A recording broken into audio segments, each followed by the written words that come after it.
Welcome to RichTricks. I am your rich guru, Mr. Meo. Let's get started with today's video on making money online. So, if you are new to this channel, make sure you like and subscribe. In today's video, we'll be looking at this article published on LinkedIn. The article says, Understanding the difference between SaaS and traditional product development.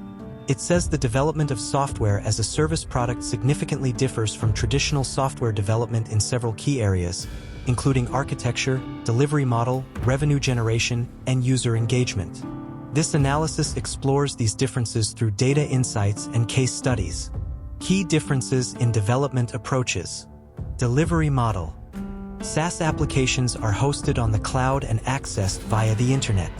Users pay a subscription fee to use the software without needing to install it locally.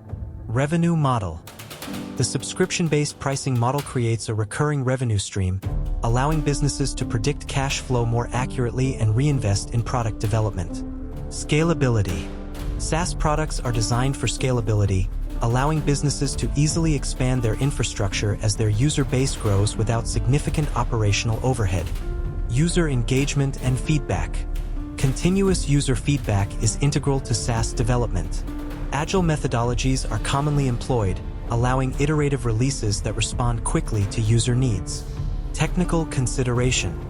Development requires expertise in cloud computing, distributed systems, and security protocols. DevOps practices are essential for continuous integration and continuous deployment, ensuring rapid development of updates.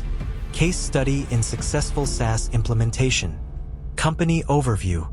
A mid-sized company specializing in project management tools decided to transition from a traditional software model to a SaaS platform. This shift aimed to enhance accessibility and scalability while providing users with a more flexible pricing model.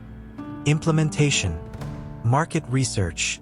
The company conducted extensive research to identify pain points in existing project management solutions.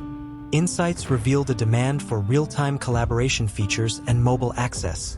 Product development.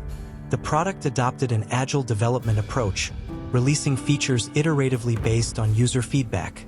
They utilized cloud infrastructure that allowed for seamless scaling as the user base grew. Launch and marketing. The product was launched with a freemium model, allowing users to access basic features for free while offering premium features through subscription. Marketing efforts focused on highlighting the advantages of cloud accessibility. Results.